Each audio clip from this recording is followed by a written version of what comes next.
राजपूत सभा जयपुर के सम्माननीय अध्यक्ष आदरणीय राम सिंह जी, पूर्व मंत्री रहे आदरणीय बड़े भाई राजपाल सिंह शेखावत जी, उपस्थित राजपूत सभा के सभी माननीय पदाधिकारीगण, सभी आदर योग्य मेरे भाई और बहनों और युवा साथी, मैं सबसे पहले तो अपने राम सिंह जी का और उनकी सारी टीम का आभार प्रकट करना चाहता हूँ जिन्होंने मुझे आप सबसे मिलने का एक अवसर दिया है और आशा करता हूँ जब भी जयपुर आऊं तो कम से कम यहाँ पर आकर एक कप चाय आप सबके यहाँ पीने का अवसर मिलेगा। देश और दुनिया में जितने मर्जी कार्यक्रम कर लो, वो कहते हैं आप जितने मर्जी बड़े से बड़े होटल में खाना खा लो, लेकिन घर की रोटी का स्वाद अपना ही होता है। उसी तरह से ही अपने परिवार, अपने लोगों के बीच में आने का एहसास, जोशी से जो प्यार, जो आपका स्वागत हुआ है, उसके लिए मैं आप सबका आभार भी प्रकट करता हूँ। लेकिन उससे बड़ी बात यह है कि सरकारें आने के बाद भी समाज के प्रति आपने अपनी जिम्मेदारियों को छोड़ा है। लंबे समय तक अलग अलग समाज के लोग अपनी संस्थाओं के माध्यम से शिक्षा, स्वास्थ्य और बाकी क्षेत्रों में काम करते रहे। मुझे प्रसन्नता इस बात की है कि राजपूत सभा ने केवल राजपूत समाज के लिए नहीं, अन्य समाज के बच्चों को भी साथ में सहयोग करने का काम किया। इसके लिए मैं आपको बहुत बहुत साधुवाद देता हूं। 10,000 से ज्यादा युवाओं ने राजपूत सभा के माध्यम से चाहे शिक्षा प्राप्त की हो, छात्रावास में रहे हो, सहयोग प्राप्त किया हो, आज सरकारी नौकरियों में अपना योगदान दे रहे हैं। ये अपने आप में बहुत कुछ कहता है, इसलिए भी मैं आपको बहुत बहुत बधाई देता हूं। लेकिन मित्रों, आगे की चुनौतियां बहुत, कंपटीशन भरे जमाने में हम कहां खड़े। रोजगार की बात हो, स्वरोजगार की बात हो, सरकारी नौकरी की बात हो, हर क्षेत्र में बहुत कंपटीशन। बहुत सारे समाज में देखने को मिलता है कि अपने साथ अपने समाज के दूसरे लोगों को आगे बढ़ाने का काम करते हैं, चाहे व्यापार में हो, शिक्षा में हो, किसी भी क्षेत्र में हो। तो इस भाव के साथ कि साथ में बाकियों को भी आगे लेकर बढ़ा जाए। तो मुझे पूर्ण विश्वास है हम राष्ट्र निर्माण में राजपूत सभा की भी बहुत बड़ी जिम्मेदारी, भागीदारी होगी। और खुशी इस बात की है कि यहाँ केवल मेरे भाई मौजूद नहीं, मेरी मातृशक्ति भी यहाँ पर आशीर्वाद देने आई है। अपनी मातृशक्ति का बहुत और हमारे को इतिहास में जिस धरती पे मैं हूं,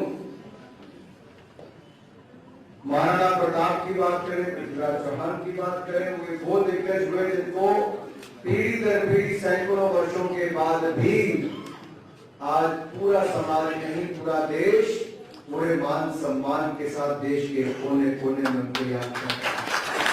उनके जीवन से हमें प्रेरणा मिलती है। तो मैं तो गर्व होना चाहिए इस बात का कि हम किस समाज से आते हैं, क्या हमारे यहाँ पर योगदान रहा है देश के प्रति भी, समाज के प्रति भी।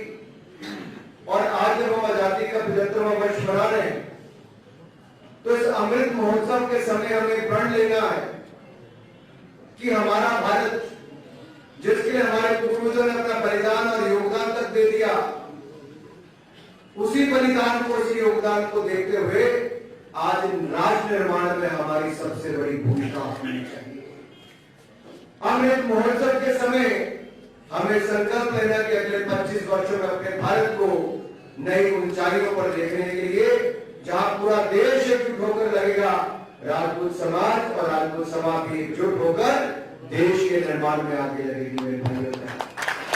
और कहीं ना कहीं शिक्षा एक बहुत बड़ा माध्यम है। शिक्षा के साथ साथ संस्कार बहुत बड़ी आवश्यकता है। मैंने जब राजस्थान आना शुरू किया था तो हिमाचल से आता हूं, तो मुझे लगता है मेरे जैसा एक और राज्य है, यहाँ पर मुझे अपने घर जैसे ही लगा, जहां यहाँ की कला संस्कृति, यहाँ के लोग इतने मिलनसार और दोनों पर्यटन की दृष्टि से दुनिया भर के लोग यहाँ पर आते हैं, राजस्थान में भी, हिमाचल प्रदेश में।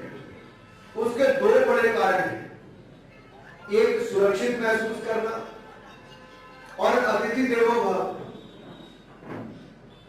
जो सोच के साथ दोनों राज्यों के लोग काम करते हैं कि अतिथियों की जो सेवा की जाती है, जो स्वागत किया जाता है, जो सत्कार किया जाता है, वो हिमाचल में भी राजस्थान में दोनों में बहुत देखने को मिलता है। इसलिए बहुत बड़ा हमारा पर्यटन पर निर्भर सारा काम रहता था, लेकिन पिछले कई वर्षों से मैं देख रहा हूं लगातार एक गिरावट यहां पर लगातार आती चली जा रही है। राजस्थान की छवि जैसे थी वैसी नहीं रह गई। महिलाओं के प्रति बढ़ने वाला अत्याचार, दलितों के प्रति होने वाला अत्याचार, धर्म के नाम पर होने वाली हत्याएं, बलात्कार के बाद आप उसको किसी धर्म के साथ जोड़ देना या वैसे कर देना, वो कहीं ना कहीं उस तरह के मामलों को और बल देता है जब आप उसके ऊपर राजनीति करते हो।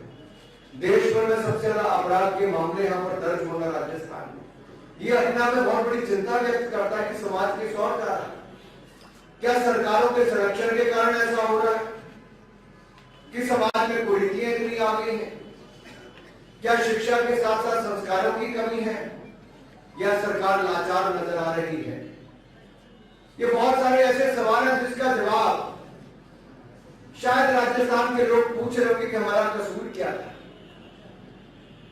आखिरकार राजस्थान के नाम पर यह धब्बा क्यों लगा? जो राज्य महाराणा प्रताप के समय से लेकर लगातार अपने शौर्य के लिए जाना जाता है, अपने बलिदान के लिए जाना गया, वो कम से कम, मैं पिंक सिटी में खड़ा हूं, लेकिन आज राजस्थान लाल नजर आता है। जब इस तरह हम सरकार को जो करना सरकार करे, लेकिन हमारी संस्थाओं के माध्यम से हम बच्चों को शिक्षा के साथ साथ संस्कारों पर बल भी कैसे दें? और ये मैं इसलिए कहता हूं कि हर समाज अगर ये प्रयास करेगा तो इस तरह की घटनाएं कम हो सकता है हमारे यहाँ की घटना ऐसी ना हो, लेकिन कुल मिलाकर तो राज्य और देश के ऊपर एक बड़ा संकट है। जैसे राज्य में महिलाएं सती तक होने की उस समय की प्रथा से लेकर आज अगर देखा जाए तो उनको तो अगर कोई पूर्व मंत्री की बेटी अपने आप को सुरक्षित नहीं समझती तो कौन सुरक्षित होगा? बहुत बड़े प्रश्न खड़े होने शुरू हुए। चलिए उससे बाहर आकर मैं एक और बात करता हूं।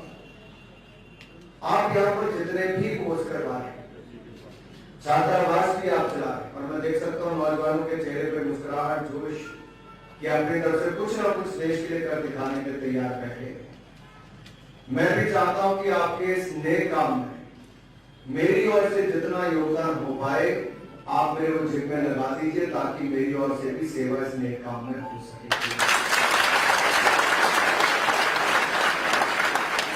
और उसका मैं भी एक हिस्सा लगातार बनकर जुड़ा रहा हूं कहीं ना कहीं। तो मैं देख रहा था कि गरीब की बेटियों की शादी की बात हो, किसी की शिक्षा के लिए आपने अपनी ओर से मदद करने की बात हो, किसी के छात्रावास की बात हो, किसी का वजीफा स्कॉलरशिप देने की बात हो। 906 एक लिस्ट में नाम थे, 260 एक में थे, 98 एक लिस्ट में नाम थे।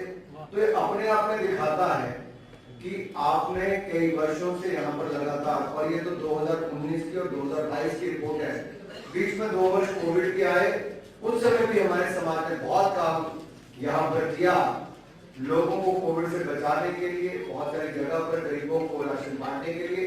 उसके लिए मैं राजपूत सभा को बहुत बहुत बधाई और बहुत बहुत शुभकामनाएं। मित्रों, समय का अभाव है क्योंकि गवर्नर साहब को अपने कार्यक्रम आज के लिए क्षमा चाहता हूं, लेकिन आपने इतना गर्मजोशी से स्वागत भी किया, आशीर्वाद भी दिया। मैं आपके ही परिवार का हिस्सा हूं, किसी भी स्तर पर हूं, चाहे पार्टी के कार्यकर्ता के रूप में, मोदी सरकार में मंत्री के रूप में। मेरा हर पल हर लम्हा इस देश की सेवा के लिए है। और आप ये देख सकते हैं कि तीसरी बार सांसद में बना था 2014 में, उसके बाद में टेरिटोरियल आर्मी के कमीशन ऑफिसर के रूप में भर्ती हुआ। अब तो मैं चौथी बार का सांसद हो गया, लेकिन साथ साथ ट्राइबल इलाके में कैप्टन की भूमिका भी अपनी निभाता हूं, वहां पर अपनी सेवाएं दे सकूं। शायद मेरे दादा फौजी, उनके पिता फौजी, तो हमारा तो पीछे से रिश्ता ही सब ये है। तो उन्होंने तो बहुत अलग तरीके से फौज में योगदान दिया, मैं किसी और रूप में दे रहा हूं, लेकिन हम सब लोग किसी न किसी क्षेत्र में अपना योगदान दे सकते हैं। इसलिए मैं आप सबसे निवेदन करता हूं, आइए सब इकट्ठे मिलकर भारत को आगे बढ़ाएं, बाकी समाज के लोगों को भी साथ में लेकर चले, क्योंकि एक समाज दूसरे समाज को साथ में लेकर चलता है तभी तो राष्ट्र निर्माण होता है। इसलिए